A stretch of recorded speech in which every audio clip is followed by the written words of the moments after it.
Hello students, so today we are going to discuss the relation between tangent and secant. Okay, so first of I already discussed one of the relations between two secant, or you can say the relation between two intersecting curve, okay, internally or externally. Now this is the time to describe the relation between tangent and secant. Okay, आज हम लोग relation सीखेंगे tangent और second में क्या relation होता है। Relation between tangent and second, relation between tangent and second, tangent and second. ठीक है, यहाँ पे सबसे पहले तो आपको ये समझ लें टेंजेंट क्या होता है। आपको हम बता चुके हैं ये सारे चीज़ कॉन्सेप्ट कि टेंजेंट मीन्स अगर कोई लाइन सर्कल को एक पॉइंट पे टच कर रहा है तो उसको हम लोग टेंजेंट कहेंगे, और अगर सर्कल को कोई लाइन दो पॉइंट पे टच कर रहा है तो उसको हम लोग सेकंड कहते हैं। ठीक है, तो यहाँ पे वो रिलेशंस आपको हो तो वो चीज़ आपको समझना है। टेंजेंट मीन्स आपका मतलब वो सर्कल को ओनली वन पॉइंट पे टच करे, और सेकंड मीन्स आपका सर्कल का दो पॉइंट पे टच करे। जैसे सपोज एक हम एग्जाम्पल ले लेते हैं यहाँ पे, और प्रूफ क्या करना है आप देखें। यहाँ पे सबसे पहले ये है, ठीक है, ये एक जो है मान लेते हैं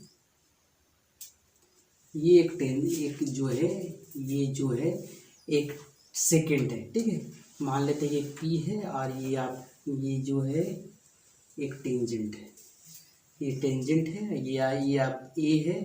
ठीक है, और ये जो है यहाँ से यहाँ तक एक्सटेंड किया हुआ ये पी ए, और ये क्या है बी है। ठीक है, और ये क्या है पी टी है। तो यहाँ पे आप समझे क्या क्या है। यहाँ पे सबसे पहले तो आप समझ लें कि पीटी जो है, पीटी जो है ये क्या है, एक आपका टेंजेंट है।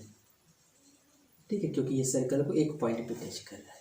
उसके बाद जो है पी ए बी जो है एक सेकंड है, एक क्या है सेकंड लाइन है। और आपको जो है दोनों में रिलेशन को दिखाना है, तो आपको पता होना चाहिए कि दोनों में जो रिलेशन होगा वो क्या होगा, P A into P B equals to क्या होगा, पी टी का स्क्वायर होगा। ठीक है, ये आप रिलेशन होता है, रिलेशन को आप याद करें। ठीक है, हम आपको प्रूव कर देते हैं। ये कैसे प्रूव करना आप समझें। यहाँ पे सपोज दैट यहाँ पे कुछ कंस्ट्रक्शन कर लेते हैं। कंस्ट्रक्शन में क्या करेंगे देखिए आप, सबसे पहले तो ये हम इसको ज्वाइन कर लेते हैं। ठीक है, ये ज्वाइन कर लेते हैं, ये ज्वाइन कर लिए हम, यानी ज्वाइन टी। ठीक है, ये ज्वाइन कर लिए हम, और इसको हम ज्वाइन कर लेते हैं। ठीक है, ये वाला को ये ज्वाइन हम कर लिए। अब जैसे इसको ज्वाइन करेंगे तो आपको ये समझ में आ जाना चाहिए कि दोनों ट्रायंगल को हम लोग को सिमिलर करना पड़ेगा। कौन कौन सा ट्रायंगल को सिमिलर करना पड़ेगा, एक ट्रायंगल हम लोग पी ए टी, मतलब क्या लेंगे ट्रायंगल जिसको हम लोग कह सकते हैं पी ए टी, और दूसरा हम लोग क्या लेंगे बी पी टी। ठीक है, दोनों ट्रायंगल को हम लोग सिमिलर करेंगे, सॉरी पी ए टी और दूसरा होगा पी बी टी। ठीक है, हम दोनों ट्रायंगल को अगर सिमिलर करेंगे, सिमिलर कैसे होगा आप यहाँ पे देखें कि जो ये एंगल होगा, कौन सा एंगल जो है, ये एंगल की बात कर रहे हैं हम यहाँ पे किए हैं टी पी ए को। ठीक है, टी पी ए अब क्या है बी पी टी है, दोनों ट्रायंगल को हम लोग क्या कर दिए हैं, सिमिलर कर लिए हैं। ठीक है, सही, इस पर पी पी कॉमन है, और ये दोनों एंगल जो होगा वो क्या होगा आपका जेड प्लस थीटा होगा, क्योंकि ये अगर ये आपका ये पूरा क्या हो जाएगा आपका बड़ा वाला में क्या होगा ये जेड प्लस थीटा, तो छोटा वाला में अगर आप देखें ये एक्सटीरियर एंगल होगा, exterior angle sum of interior opposite angle होगा। तो ये आपका जो होगा ये आपका एंगल जो बनेगा आपका जेड प्लस थीटा, मतलब क्या देख लें आप पी टी बी, ये पूरा एंगल जेड प्लस थीटा है। तो आपका टी ए पी, ठीक है, ये वाला एंगल कितना होगा आपका जेड प्लस थीटा बनेगा। क्यों, क्योंकि आप एक्सटीरियर एंगल है। ठीक है, ये एक्सटीरियर एंगल प्रॉपर्टी से आपका हो जाएगा, क्योंकि यहाँ पे देखेंगे कोई भी ट्रायंगल का एक्सटीरियर एंगल इंटीरियर अपोजिट सम का इक्वल होगा, तो इसका मतलब ये क्या हो जाएगा आपका जेड प्लस थीटा हो जाएगा। ठीक है, ये चीज़ है आपका, तो वही लिख दी है जेड प्लस थीटा। तो ट्रायंगल क्या हो गया, दो ट्रायंगल का दो एंगल अगर आपका इक्वल होगा, ए सिमिलैरिटी से क्या हो गया आपका वो इक्वल हो गया आपका। और अभी देखिए आप जब ट्रायंगल अगर इक्वल हो जाए तो आप पहले ऑर्डर मेंटेन कर लें यहाँ पे, और सारे करस्पॉन्डिंग साइड क्या होगा यहाँ पे प्रोपोर्शनल होगा। अगर यहाँ टी पी लेंगे तो यहाँ पे बी पी लेना पड़ेगा, पी ए लेंगे तो पी टी लेना पड़ेगा, और टी पी लेंगे तो टी ए लेंगे तो बी टी लेना पड़ेगा। तो हम सारा ले चुके हैं।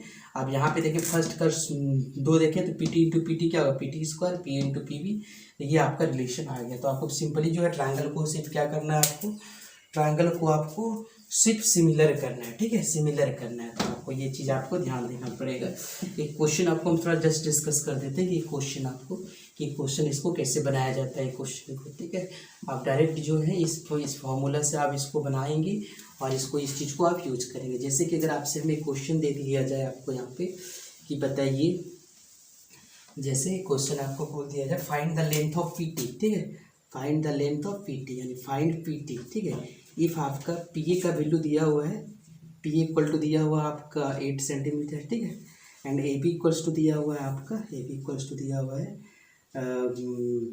ये दिया हुआ है आपका 4 सेंटीमीटर, ठीक है, 4 सेंटीमीटर।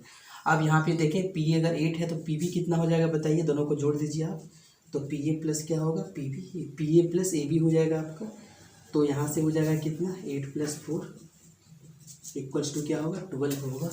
तो यहाँ से बोले आप formula P A into P B equals to क्या होगा, पी टी का स्क्वायर। अब पी ए का वैल्यू पुट करें 8, पी बी का कितना है देखें आप 12 इक्वल्स टू होगा। तो पी टी इक्वल्स टू क्या होगा, √अंडर, और पता होगा ये जो वैल्यू होता है किसका होता है आपका 14 सेंटीमीटर होता है, ठीक है। तो ये आपका आंसर हो गया। इस तरह करके आप लोग क्या करेंगे, सॉल्व करेंगे। Okay, thank you.